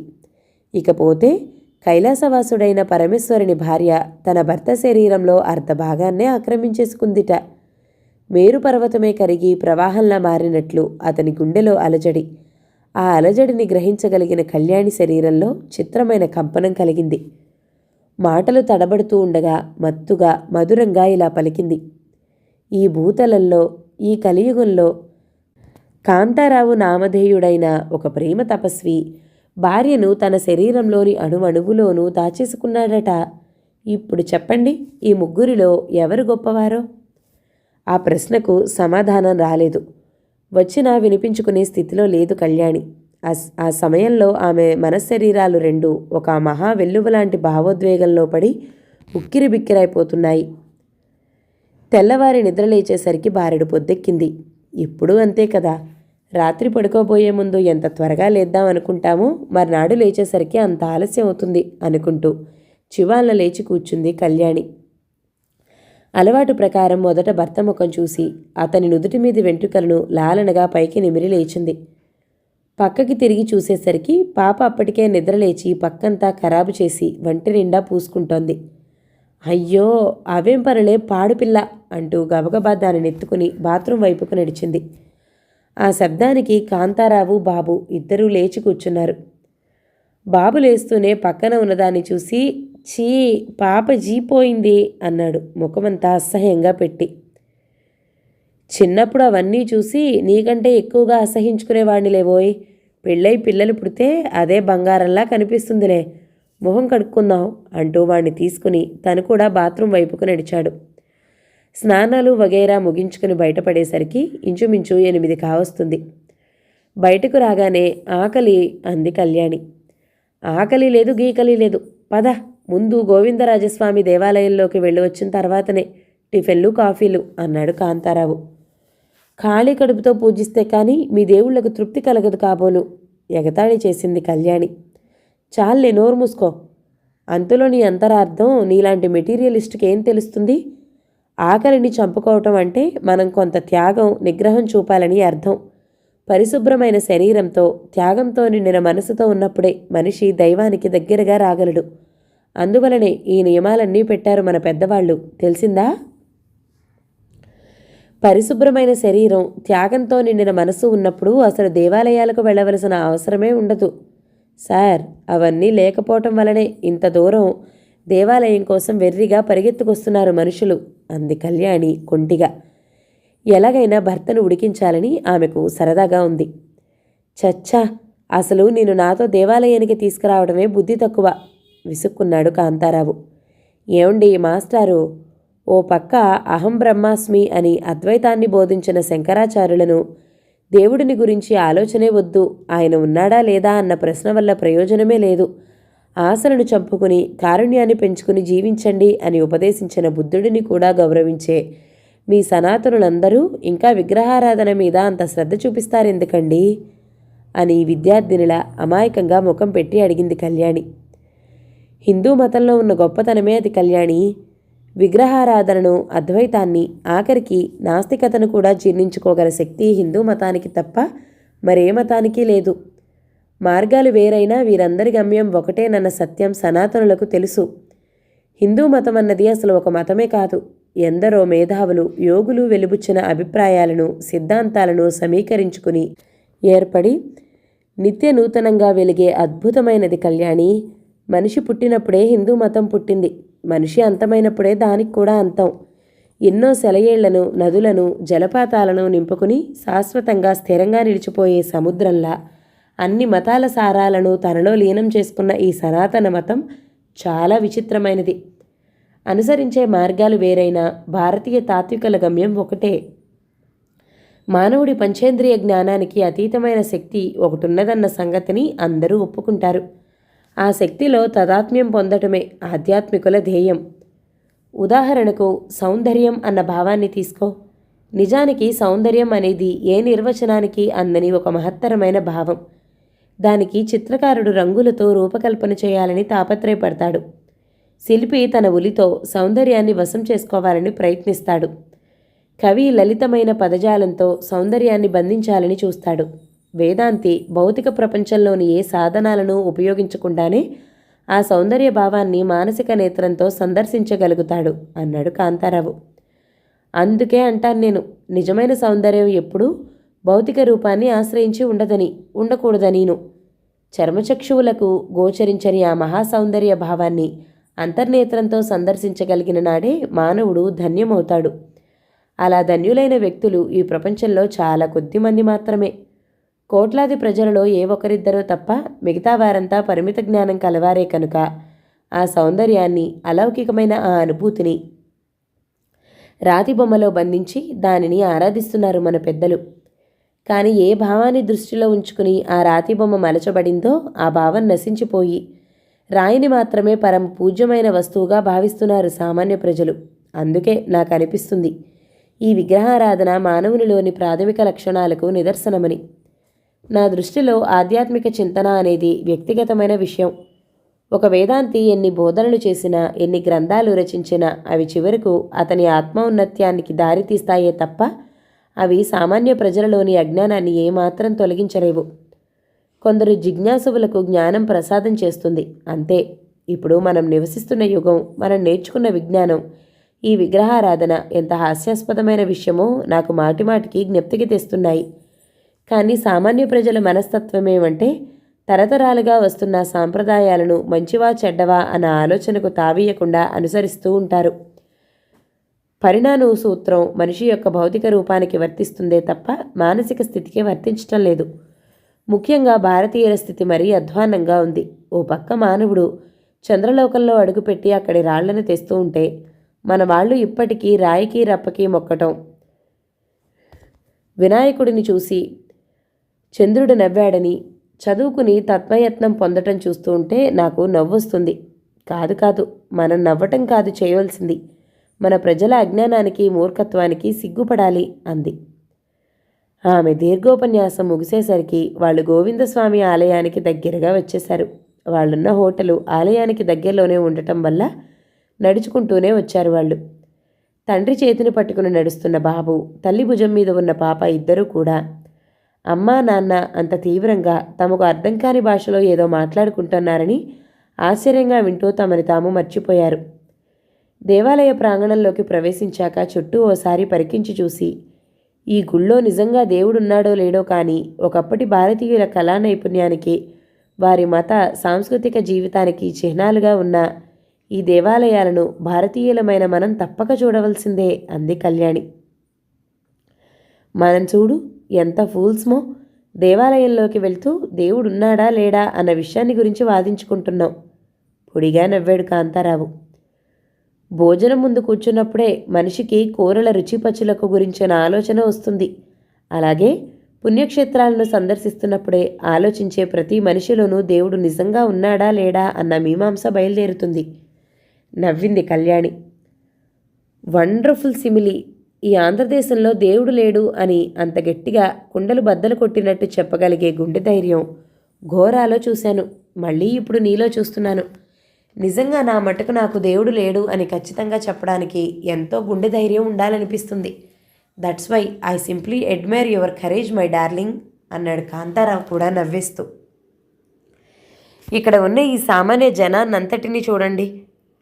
వాళ్ళ ముఖాల్లో ఎక్కడైనా భక్తి అనేది కనపడుతుందా? వీళ్ళంతా ఎన్నడూ బడిముఖం ఎరగని వాళ్ళు. ఎక్కడో మారుమూల పల్లెటూరులో కూలీ నాలి చేసుకుని బ్రతికేవాళ్ళు. సరదాగా ఊళ్ళు చూసొద్దామని టూరిస్టు బస్సును ఏర్పాటు చేసుకుని ఊళ్ళన్నీ తిరుగుతున్నారు. వీళ్లకు హైదరాబాద్లోని చార్మినార్ని చూసినా, మద్రాస్ దగ్గర మహాబలిపురాన్ని చూసినా, గోవిందరాజు దేవాలయం చూసినా, మైసూర్లోని బృందావన్ గార్డెన్స్ చూసినా, ఏం చూసినా వాళ్లకు కలిగే అనుభూతి ఒక్కటే, ఆశ్చర్యం, అంతే. ఏ పుణ్యక్షేత్రాలన్నీ చూసి ఇంటికి వెళ్ళాక వాళ్ళు చెప్పుకునేది పక్షితీర్థంలోని పక్షులు ప్రసాదాన్ని భుజించటం, కంచిలోని బంగారపు బల్లులను ముట్టుకున్నప్పటి అనుభూతి, బీచ్ ఒడ్డును నిలుచుని చూసిన సముద్రం. ఇవే. వాళ్లకు అంతకు మించిన ఆలోచన ఉండదు. నిజానికి ఆచరణలో అందరూ నాస్తికులే. భావాల్లోనే ఆస్తి నాస్తి అన్న విభేదం కనబడుతుంది. నారు పోసిన వాడు నీరు పొయ్యడా అంటూ ఎవరూ దేవుడి మీద భారం వేసి చేతులు ముడుచుకుని కూర్చోరు. తమ ఉదర పోషణార్థం, మానసిక వికాసం కోసం, ఆత్మౌన్నత్యం కోసం మనిషి జీవితకాలమంతా కృషి చేస్తూనే ఉంటాడు. ఎవరో ఒక అదృశ్య వ్యక్తి తనని పాలిస్తున్నాడని, రక్షిస్తున్నాడని అన్న ఆలోచన అతనికి ఆ సమయంలో రానే రాదు. ఇలాంటి ఆలోచనలు దేవుడున్నాడా లేడా అన్న చర్చలు మనలా సోమరిగా తిని కూర్చునే వాళ్ళకి, లేదా అతిగా పుస్తకాలు చదివి అతి తెలివితేటలను పెంచుకున్న వాళ్లకు మాత్రమే వస్తాయి. అందుకే నాకు అనిపిస్తుంది, నిజంగా భగవంతుడనేవాడు ఉంటే ఆయన గుళ్ళోనో గోపురాల్లోనో లేడు. ఏ భావ వికారమూ లేకుండా చెమటోడ్చి కష్టపడే శ్రమజీవులలోనే భగవంతుడున్నాడనిపిస్తుంది అంది కళ్యాణి. అలా అంటూ ఉంటే కళ్యాణి కంఠం బరువుగా కంపించింది. ఏమిటో ఈ ఆలోచనలు, ఎందుకు ఈ చర్చలన్నీ? అందరిలాగా ఓ కొబ్బరికాయ కొట్టి బయటపడితే పోదు అనుకుంది తన మీద తనే చిరాకు పడుతూ. అంతేకాదు, ఈ యాత్ర ముగిసే వరకు ఇలాంటి చర్చలు ఇంకా చస్తే చేయకూడదని కూడా గట్టిగా తీర్మానించుకుంది. అయినా తనొచ్చింది దేవుడి కోసం కాదు, దేవుడి కోసం మనసు సృష్టించిన కళాఖండాలను దర్శించడానికి. ఆ విషయం తెలిసి తనెందుకు ఇలా ఫూలిష్గా ప్రవర్తిస్తుంది? గుళ్ళోకి వెళ్ళి పూజ వగైరా మామూలుగా జరిపించారు. అక్కడ ఆమెను అమితంగా ఆకర్షించింది ఆ దేవాలయ ప్రాంగణంలోనే ఉన్న శిల్ప కళాశాల. అక్కడ ఎంతోమంది విద్యార్థులు మట్టితో, ప్లాస్టర్తో, శుద్ధతో, రాతితో శిల్పాలను తయారు చేస్తున్నారు. అక్కడ ఉన్న అందమైన ఆ శిల్పాల కన్నా ఆ శిల్పాలకు రూపమిచ్చిన మనుషులు ఆమెను మరింత ఆశ్చర్యాన్ని కలిగించారు. ఎముకలు బయటపడుతున్న శరీరాలు, వాటిని ఆచ్ఛాదిస్తున్న నీరుకావి బట్టలు, ఏదో నిర్లిప్తత, యాంత్రికత తాండవిస్తున్న ముఖాలు. వీళ్ళేనా ఈ కళాఖండాలను మలిచింది అని ఆశ్చర్యపోయింది కళ్యాణి. కొన్ని బొమ్మలను షోకేస్లో పెట్టినా చాలా వరకు అసంపూర్తిగా ఉన్న కొన్ని శిల్పాలు ఎక్కడ పడితే అక్కడ చిందరవందరగా పడి ఉన్నాయి. వాళ్ళు వెళ్ళినప్పుడే శిల్పకళలను గురించి థియరీ క్లాస్ జరుగుతుంది. ఆ శిల్పకళను అభ్యసిస్తున్న విద్యార్థులు, వారికి బోధిస్తున్న విద్యార్థులు కూడా ఎంతో పేదగా, అతి సామాన్యంగా కనిపిస్తున్నారు. కళ అంటే ఏమిటో వీళ్ళకి తెలియదు, కానీ పుట్టుకతోనే ఒక అద్భుతమైన కళా నైపుణ్యాన్ని వెంటపెట్టుకు వచ్చిన అదృష్టవంతులు వీళ్ళు. ఎంత చిత్రం! లోపలికి వెళ్ళాక పిల్లలిద్దరినీ స్వేచ్ఛగా వదిలి ఆ పరిసరాలన్నీ గమనించసాగారు కళ్యాణి, కాంతారావులు. ప్రతి చోట ఇంత రంపపు పొట్టు గుట్టలుగా పడి ఉండటమో, లేదా బంకమన్ను ముద్దలుగా పడి ఉండటమో కనిపించేది. అక్కడి మనుషులందరూ మామూలుగా కాయకష్టం చేసుకుని బ్రతికే వాళ్లలానే కనిపిస్తున్నారు. ఒక కమ్మరివాడు కళాయిని ఎలా చేస్తాడో, వడ్రంగి మంచాన్ని ఎలా తయారు చేస్తాడో, తాపీ పనివాడు సిమెంటును ఎలా కలుపుతాడో, రోజు కూలివాళ్లను ఎలా ఎత్తుకుని పనిచేస్తాడో, అదే యాంత్రికమైన అలవాటుతో, నిర్లిప్తతతో, ఏ భావోద్వేగము కానీ ఆర్ద్రత కానీ లేకుండా తమ పని తాము చేసుకుపోతున్నారు ఆ శిల్పులు. ఆ శిల్పుల చేతుల నుండి ఎన్నో అందమైన కళాఖండాలు రూపం పోసుకుంటాయి. ఆ కళాఖండాలను ఐశ్వర్యవంతులు తమ డ్రాయింగ్ రూమ్లో అందంగా పేర్చుకుని తమ ఇంటికి వచ్చే ప్రతి ఒక్కరికి తామెంతటి కళాప్రియులమోనన్న సంగతి గర్వంగా చూపించుకుంటారు. కానీ ఈ శిల్పుల గురించి ఎవ్వరూ ఆలోచించరు. వీళ్ళ మీద ఎవ్వరూ పాటలు రాయరు. వీళ్ళని గురించి సినిమాలు తీయరు. అసలు సినిమాల్లో హీరోకి కావలసిన ఫోటోజెనిక్ పేసులు, నటనా చాతుర్యం వీళ్లకుంటేగా వెండి తెరపై వీళ్ళని చూపడానికి. అసలు ఈ శిల్పులు కూడా తమని గురించే తాము ఆలోచించరు. పొట్టకూటి కోసం తమకు వచ్చిన విద్యను వినియోగపరుచుకుంటున్నారు అంతే. తాము సృష్టించిన ప్రతిమలలోని సౌందర్యాన్ని గురించి ఓ నిమిషం సేపైనా ఆలోచించే తీరిక వీళ్లకు లేదు. ఆలోచించాలన్న ధ్యాస కూడా వాళ్లకు లేదు. పువ్వుకి తన పరిమళాన్ని గురించి తనకి తెలియనట్లే ఈ శిల్పులకు అద్భుతమైన సౌందర్యాన్ని సృష్టించే తమ చేతి వేళ్లలోని మహిమ సంగతి వాళ్ళకే తెలియదు. ఆలోచించకుండా పరధ్యానంగా చూసుకుంటూ నడుస్తూ ఉంటే ఏదో కలకలం వినిపించి ఇటు తిరిగి చూశారు. మీ పిల్లలేనా అండి? ఒళ్ళంతా పాడు చేసుకుంటున్నారు చూడండి అంటున్నాడు ఒక అతను. పాప తడిగా ఉన్న బంకమన్నులో కూర్చుని దానికి అతుకుపోయి పైకి లేవలేక గోడుగోడును ఏడుస్తుంది. బాబు రంపపు పొట్టును తన నెత్తి నిండా పోసుకుని మరికొంత తీసి ఏడుస్తున్న పాప నెత్తి మీద హుషారుగా కేకలు వేస్తూ పోస్తున్నాడు. అప్పటికే వాడు కొంత మన్నును బుగ్గలకు, చేతులకు, కాళ్లకు రాసుకోవటం జరిగింది. ఆ దృశ్యాన్ని చూస్తూనే కళ్యాణి గుండె దడదడలాడింది. ఏమిటి అవతారాలు? ఇంత మంతి మధ్య ఎంత అవమానం అనుకుంటూ అక్కడికి పరుగు పెడుతూ వెళ్ళింది. కాంతారావు అతి కష్టం మీద పాపను బంకమన్నులో నుండి బయటికి లాగాడు. అప్పటికి అక్కడున్న జనం చాలామంది గుమికూడారు. జరిగింది చూసి అంతా ఒకటే నవ్వు. భలే పిల్లలు, ఫన్నీ కిడ్స్, చిచ్చర పిడుగుల్లా ఉన్నారే పిల్లలు అంటూ కామెంట్స్. అవన్నీ వింటూ ఉంటే కళ్యాణికి తల కొట్టేసినంత పనైంది. గబగబా వాళ్ళ చేతులు పట్టుకుని హోటల్ వైపుకు నడిచారు. గదిలోకి వెళ్ళగానే బడబడా బాధేసింది పిల్లలిద్దరిని. కాంతారావు అడ్డం వచ్చి పిల్లలను దగ్గరికి తీసుకున్నాడు. ఇంకా చాలే ఊరుకో, పిల్లలకి ఏం తెలుస్తుంది అంటూ. చూసారా వాళ్ళందరి ముందు ఎంత అవమానం జరిగిందో? అసలు వీళ్ళు నా పిల్లల్లా ఉన్నారా? వీళ్లను ఎంత డిసిప్లిన్డ్గా పెంచుదాం అనుకుంటున్నానో అంత డర్టీగా తయారవుతున్నారు వీళ్ళు అంటూ ముక్కు చీదేసింది కళ్యాణి. సర్లే, మధ్య నీ ఏడుపేమిటి, ఆపు అన్నాడు కాంతారావు విసుగ్గా. మీకు అలాగే అనిపిస్తుంది. వాళ్ళు ఇలాంటి అసహ్యకరమైన పనులు చేస్తుంటే నాకెంత బాధగా ఉంటుందో మీకేం తెలుసు? పిల్లలంటే చక్కగా స్నానం చేయించి బట్టలు తుడిగి ఎక్కడ కూర్చోబెడితే అక్కడ కూర్చోవాలి బొమ్మల్లా. అంతేకాని ఇదేం చిలిపితనం బాబు? మా ఇంటా వంట ఇలాంటి చిలిపి పిల్లలు లేనే లేరు. చూస్తూ ఉంటే వీళ్లకు మీ వైపు చాలే వచ్చినట్లుంది అంటూ తన ఉక్రోషాన్నంతటినీ భర్త వైపుకు మళ్లించింది కళ్యాణి. హతోస్మి అని మనసులోనే అనుకుంటూ బాబు బట్టలు విప్పటం మొదలుపెట్టాడు. కళ్యాణి పాప బట్టలు విప్పి తర్వాత ఇద్దరిని చెరో చేత్తో పట్టుకుని బడబడా ఈడ్చుకుంటూ బాత్రూంలోకి తీసుకెళ్ళింది. అబ్బబ్బా, ఏం పిల్లలు వీళ్ళు! అసలు వీళ్ళు పిల్లలేనా అంట. వీళ్ళు పిల్లలు కానే కాదు, ముమ్మాటికి కాదు. వీళ్ళు రాక్షసులు, బ్రహ్మరాక్షసులు, నరరూప పిశాచాలు. నన్ను పీకు తినటానికే పుట్టారు వీళ్ళు అంటూ బాత్రూంలో ఉన్నంతసేపు సణుగుతూనే ఉంది. బయటకు వచ్చాక తుడిచి మరో జత బట్టలు తొడిగి తలదువ్వి వాళ్లను తయారు చేసింది. ఆ పనంతా అయ్యే వరకు పిల్లలను తిడుతూనే ఉంది కళ్యాణి. ఆ తిట్లలో కొన్ని వక్రీకరణం చెంది కాంతారావు వైపుకు కూడా దూసుకుపోతున్నాయి. నాకు తెలుసు, గట్టిగా తెలుసు, ఇవి మా బుద్ధులు కానే కావు. మా అన్నయ్య పిల్లలు, అక్కయ్యల పిల్లలు, మా బాబాయ్ మనవరాలు, మా పెదనాన్న మనవలు అందరూ ఎంత ముచ్చటగా ఉంటారని. కూర్చోమంటే కూర్చుంటారు, నిల్చోమంటే నిల్చుంటారు. కానీ ఇలాంటి అఘాయిత్యం పిల్లలని నేనెక్కడా చూడలేదమ్మా. పట్టుమని 2 ఏళ్ల ఈ వెధవకి ఎంత పొగరు! వద్దురా వద్దురా అంటున్న కొద్దీ వద్దన్న పనినే చేసి తీరతాడు వాడు. అదేం బుద్ధో, ఎక్కడి నుంచి వచ్చిందో వాడికి ఆ పాడు బుద్ధి. ఇవి మా బుద్ధులైతే కానే కావమ్మా. ఇంకా ఇది భూమికి జానడెత్తు లేదు, దీనికి మాత్రం తక్కువ పొగరా? అసలు ఆ బంకమట్టి దగ్గరకు దీన్ని ఎవడెళ్ళమన్నాడు అంట. వెళ్ళింది వెళ్ళక అందులోనే కూలబడాలా? చచ్చా, dirty creatures, the most indisciplined creatures on earth అంటూ పని పూర్తి చేసేసరికి ఆమె వాక్ ప్రవాహానికి ఆనకట్ట వేస్తూ కాంతారావు, సరే ఇక టిఫిన్ తిని వద్దాం, బయలుదేరు అన్నాడు. కళ్యాణి భర్త వంక చురచురామంటూ చూసింది. అసలు ఈ అఘాయిత్యానికి అంతటికీ కారణం మీరు అన్న భావం ఆ చూపుల్లో అతనికి స్పష్టంగానే కనిపించింది. అయితే ప్రతి చిన్న విషయానికి అకారణంగా ఆమె తనని దోషిగా ఎందుకు భావిస్తుందో అతనికి ఎంతకు అడ్డుపట్టదు. అసలు ఆడవాళ్ల మనస్తత్వమే అంతేనేమో. తమకేం కష్టం వచ్చినా దానికి కారణం భర్తే అని అనుకుంటే వాళ్ళకి అదో రకమైన సంతృప్తి కలుగుతుంది అనుకున్నాడు గది తలుపులకు తాళం వేస్తూ. తల్లి తిట్లతో పిల్లలు భయపడిపోయి మౌనంగా ఉండిపోయారు. కళ్యాణి కూడా బయటికి రావటం వల్ల మౌనంగా ఉండక తప్పలేదు. తుఫాను వెలిసిన తర్వాత ప్రశాంతతలా ఒక రకమైన నిర్లిప్తత ఆ కుటుంబాన్ని ఆక్రమించుకుంది. కాసేపు హోటల్లోకి వెళ్ళి టేబుల్ చుట్టూ ఉన్న కుర్చీల్లో కూర్చున్నారు. పాప కూడా హోటల్కి వెళ్తే విడిగా కుర్చీలో కూర్చుంటానంటుందే తప్ప వడిలో ససేమీరా కూర్చోదు. ఇప్పటి నుండే బోడి ఇండివిడ్యువాలిటీ అదీను అనుకుంటూ తన పక్కనే ఉన్న కుర్చీలో కొంచెం విసురుగా పిల్లను కూలబడేసి తను కూడా కూర్చుంది. బాబు తండ్రి పక్కనే ఎదురెదురుగా ఉన్న కుర్చీలో కూర్చుని తల్లి ముఖంలోకి దొంగచాటుగా చూస్తున్నాడు.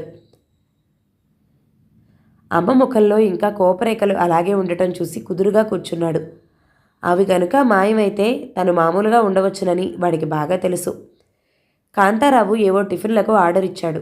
అవి వచ్చేలోగా మోచేతులు బల్ల కానించి అరచేతుల్లో గడ్డాన్ని ముడుచుకుని ఆలోచించుకుంటూ కూర్చున్న కళ్యాణిలో క్రమంగా ఆవేశం తగ్గసాగింది. పాపం పిల్లలను అనవసరంగా కొట్టాను తిట్టాను అంటూ పశ్చాత్తాపపడింది. వీళ్ళు చిన్నపిల్లలు, వాళ్ళకి డిసిప్లిను నీట్నెస్ అంటే ఏం తెలుస్తాయి నా పిచ్చి కానీ. కొడితే ఏడుస్తారే తప్ప ఎందుకు కొట్టింది అని తెలుసుకునేపాటి తెలివితేటలు కూడా లేని పసిపిల్లలు వీళ్ళు అనుకుంది. ఇంతలో సర్వరు ప్లేట్లలో టిఫిన్లు తీసుకొచ్చాడు. తల్లి, నీకేం కావాలమ్మా? పూరి తింటావా దోశ తింటావా అంటూ పాపను దగ్గరికి తీసుకుంటూ లాలనగా అడిగింది. పూరి వంక వేలి చూపింది పాప. ఓ ముక్క తుంపి పాప చేతిలో పెట్టి బుగ్గ మీద ముద్దు పెట్టుకుంది. పాప నమ్మలేనట్టు తల్లి ముఖంలోకి చూసి వెంటనే అమ్మ ముఖంలో స్పష్టంగా కనపడుతున్న ప్రేమ వాత్సల్యాలను గ్రహించి నవ్వింది. పాప నవ్వు చూడగానే కళ్యాణి మనసు తేలికపడింది. నా తల్లి నన్ను క్షమించింది మనసులోనే అనుకుని రాబోయే కన్నీటిని బలవంతంగా ఆపుకుంది.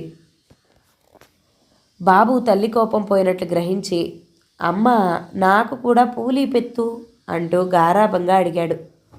ఓ పూరీ తీసి వాడి చేతిలో పెట్టి తిరుడాడ్డా, అంతా తినేయాలి, ఇంకా ఏవి మిగల్చకూడదు తెలుసుదా? మనం ఇంకా అట్టట్టా చాలా తిరిగి రావాలి. ఇప్పుడు సరిగ్గా తినకపోతే ఆ తర్వాత ఆకలిస్తుంది అంటూ తన ప్రేమను మరో రకంగా వ్యక్తం చేయటం చేతకాక ఆ మాటలు అంది కళ్యాణి. అందులో బాబుకు అర్థమైనదల్లా తనని బాగా తినమని అన్న వాక్యమే. అందువల్ల తల్లి ఆజ్ఞను తూచా తప్పకుండా పాటించాడు. కడుపు నిండా టిఫిన్లు పడ్డాక పాలిప్పించి తాము కాఫీ తాగి బయటకొచ్చారు. ఇక్కడ ఊళ్ళో చూడవలసిన విశేషాలేమిటి అని హోటల్ మేనేజర్ను అడిగాడు కాంతారావు. అలివేలు మంగతాయారు గుడి, యూనివర్సిటీ, పద్మావతి కాలేజీ, ఇంకా బజార్లన్నీ చూడొచ్చు అంటూ చెప్పాడు మేనేజర్ యాంత్రికంగా.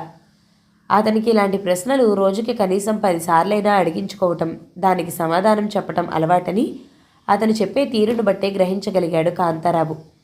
ముందుకు వెళుతున్నవాడల్లా ఆగి మళ్ళీ వెనక్కి వచ్చి యూనివర్సిటీకి, పద్మావతి కాలేజీకి వెళ్ళి రావటానికి ట్యాక్సీకి ఎంతవరకు ఇవ్వవచ్చునంటారు అడిగాడు.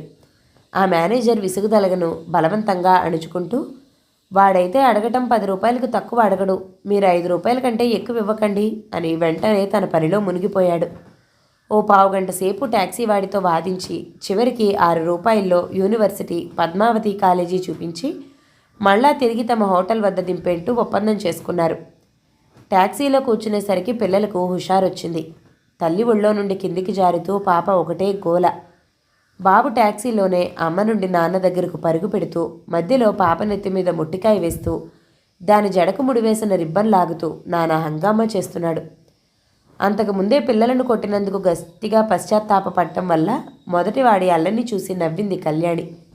తల్లి నవ్వు చూసేసరికి బాబు హుషారు మరింత ఎక్కువైంది. వాడి హుషారు ఎక్కువ అవుతున్న కొలది కళ్యాణిలోని సహనశక్తి క్రమంగా సన్నగిల్లసాగింది. బాబూ, తప్పు నాన్న, అల్లరి చేయకూడదు అంటూ నచ్చ చెప్పసాగింది బలవంతాన కోపాన్ని అణుచుకుంటూ. అప్పటికే పాప కూడా అన్నతో చేతులు కలిపింది. ఒకరినొకరు కవ్వించుకుంటూ కేరింతలు కొడుతున్నారిద్దరు. కర్మ అంటూ నుదురు కొట్టుకుంది కళ్యాణి. కాంతారావు ఇదంతా గమనిస్తూనే పైకి మాత్రం గమనించినట్టు నటిస్తూ బయటికి చూస్తూ కూర్చున్నాడు. ఊరు చాలా పాతగా సనాతనంగా ఉంది. ఊళ్ళో గ్లామర్ లేదు. హైదరాబాదులోలా టైట్ ప్యాంట్లు, జీన్స్లు కనపట్టలేదు. జడల నిండా తలబరువెక్కేలా పూల చెండ్లు పెట్టుకుని వాయిల్ చీరలు, వెంకటగిరి చీరలు కట్టుకున్న పడుచు పిల్లలే కనిపిస్తున్నారు. కానీ పెదవులకు, కళ్లకు, బుగ్గలకు రంగులు రాసుకుని శరీరంలోని అర్ధభాగం కన్నా ఓ పావు తక్కువ భాగాన్ని మాత్రమే ఆచ్ఛాదించే దుస్తులు వేసుకునే హైహీల్స్ యానలు, బాబ్డ్ హెయిర్లు కనపట్టవే లేదు. మరీ బ్యాక్వర్డ్గా ఉంది ఊరు అనుకున్నాడు కాంతారావు. ట్యాక్సీ లోపల పిల్లల అల్లరి తారాస్థాయికి అందుకుంటోంది. డ్రైవర్ 2 సార్లు వెనక్కి తిరిగి చూశాడు పిల్లల వంక. దారిన పోయేవాళ్లు కూడా వాళ్ల గోల విని ట్యాక్సీలోకి చూడసాగారు. అదంతా చూశాక ఇంక కళ్యాణి నిగ్రహించుకోలేకపోయింది. ఏమిట్రా గొడవలు? కుదురుగా కూర్చోమంటే కూర్చోరేం? ఇద్దరికీ చెరో రెండు అంటించింది. దాంతో కేకలు మాని ఏడుపులు మొదలయ్యాయి. వాళ్ళ ఏడుపులతో చెవులు హోరెత్తిపోతుంటే అవి భరించలేక మరో 2 వాయించుదామనుకుంది. కానీ బావుండదని అతి ప్రయత్నం మీద తనని తాను నిగ్రహించుకుంది కళ్యాణి. బాబు కళ్ళనీళ్లతో ముక్కు చీమిడితో తండ్రి ప్యాంటును తడిపేస్తూ ఏడుస్తూ ఉంటే పాప కన్నీటితో కళ్ళను తడుపుకోవడమే కాక చెడ్డీని కూడా తడుపుకుంది అమ్మఒళ్ళో కూర్చుని. దాంతో కళ్యాణి కట్టుకున్న పట్టుచీరంతా ఖరాబైపోయింది. ఆ బట్టలతో తడిచిపోయిన పాప చెడ్డీని పట్టుకుని యూనివర్సిటీకి ఎలా వెళ్ళటం? తొందరలో ప్లాస్టిక్ బుట్టను కూడా తెచ్చుకోలేదు. పోనీ చెడ్డీని అందులో పడేద్దామంటే కళ్యాణికి కళ్ళనీళ్ల పర్యంతమైంది. అంతలోకే యూనివర్సిటీ ముందు ట్యాక్సీ ఆగింది. చెడ్డీని పట్టుకుని దిగి ఓసారి తన చీర వంక చెడ్డీ వంక పాప వంక మార్చి మార్చి చూసుకుంది కళ్యాణి. కోపం దుఃఖం అమితంగా పొంగి రాబోయి గొంతు దగ్గరే ఆగిపోయాయి. కాంతారావు ఆమె అవస్థ చూడలేక ముఖం పక్కకి తిప్పుకున్నాడు. చివరికి తన కసినంతా భర్త మీదకి చూపిస్తూ, తండ్రి పిల్లలు వెళ్ళిరండి, హాయిగా తిరిగి రండి, నేనిక్కడే పడి చస్తాను ఈ చీరతో చెడ్డీతో ఈ యూనివర్సిటీలోకి రావాలంటే. ఆమె కంఠం పూడికిపోయింది దుఃఖంతో. కాంతారావు ఓసారి కళ్యాణి ముఖంలోకి చూసి అన్నాడు, పిల్లలన్న తర్వాత ఎవరికైనా ఇలాంటి పాటలు తప్పవో. ప్రతి చిన్న విషయానికి ఎందుకంత సీరియస్గా తీసుకుని బాధపడతావు కళ్యాణి? అన్నీ తెలిసిన దానివి, ఇంతకంటే నీకు నేనేం చెప్పను? అయినా ఇది వేసవికాలం, యూనివర్సిటీ సెలవులు, జనం కూడా ఎక్కువ మంది ఉండరు. మన బెట్టలు ఎలా ఉన్నాయో చూసే ఓపిక ఎవరికీ లేదులే ఇక్కడ, పద అన్నాడు. మీకేం కబుర్లు బాగానే చెప్తారు, మీ దాకా వస్తే కానీ మీకు తెలీదు. చూడు, నా ప్యాంటు నిండా మీ అబ్బాయి ముక్కు చీముడే, నా షర్టు మీద వాడి తల నూనె మరకలు, చూస్తున్నావా సరిగ్గా అంటూ ఆమె దగ్గరగా వచ్చి నిలబడి చూపించాడు. భర్తతో పోట్లాడడానికి అవకాశం జారిపోయినందున ఇంక చేసేది లేక ముఖం పక్కకు తిప్పుకుని సరే పదండి అంది ముక్తసరిగా. అంతా బయలుదేరారు. ఒక్కొక్క బిల్డింగే చూసుకుంటూ. అప్పటికి కళ్యాణి కోపం తాత్కాలికంగా అణిగిపోయింది.